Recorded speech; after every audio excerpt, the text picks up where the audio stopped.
So, conservatives are very upset about the decision that Gavin Newsom, California's governor, made in terms of ending death row forever. San Quentin is a prison that houses death row inmates in California, although some conservatives on the internet are actually saying things in the comment section such as, hey, they need to reopen M, like reopen M, there's only one, And of course, the conservatives are also saying things in the comment sections of videos that are reporting about this. Things like, hey, they need to unleash all of these people into Gavin Newsom's neighborhood. Oh, so this means that they're going to actually free them next. Oh, the Democrats are at it again. Oh, just like California, release them. Being sarcastic and basically trying to imply that, Democrats are social justice warriors who want to empty out all the prisons, open up our borders, and just make our country a living hell.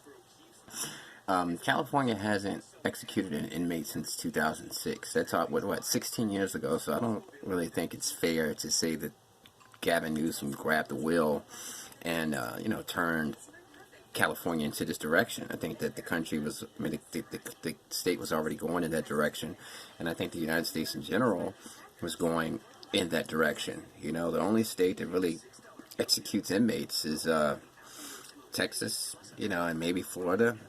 I don't want to speak out of turn, but I know for a fact that Texas, it's a part of their culture and a part of their state's history to execute people. But as a whole, 99% of the country is not executing inmates. That's why it was such a big deal when Donald Trump decided to federally execute those people on his last few months in office.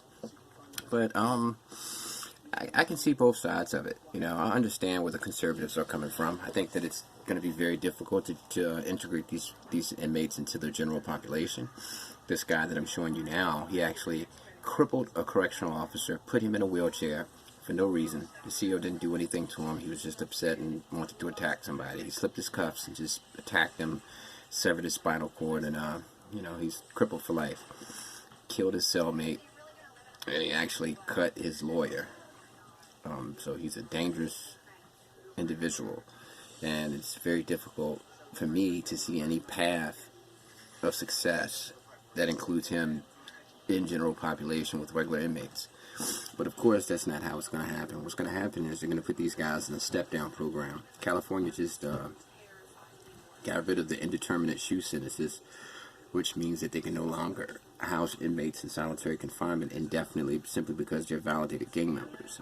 And in order to get to the general population, regular prisons, they have to enter into a program that takes into account their behavior and things of that nature. And there's a step program. Each step gets them closer to a general population yard. But if their behavior doesn't warrant it, they don't make it. And I think they're going to do the same thing with these death row inmates. So I understand where the conservatives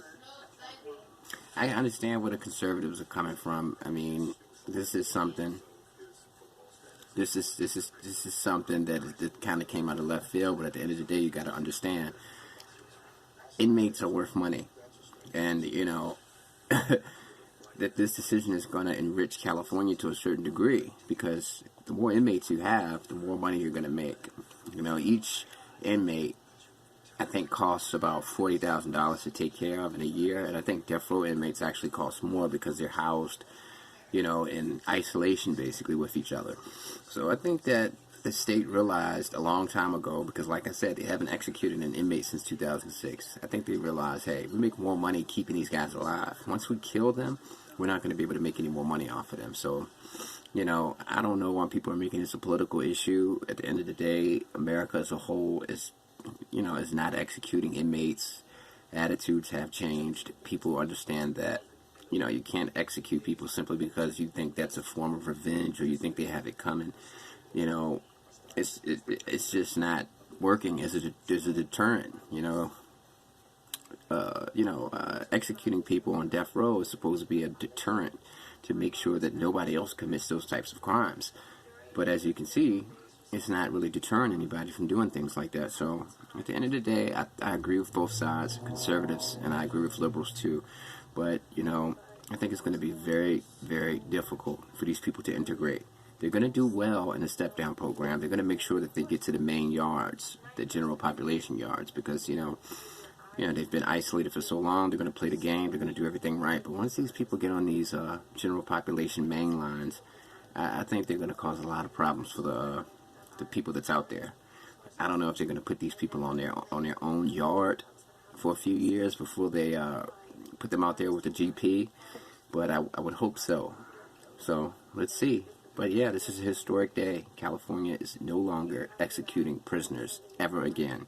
And like I said, the entire country has been headed down this direction, and I won't be surprised if other states follow down this path as well. Southern states, Republican states, and Democratic states.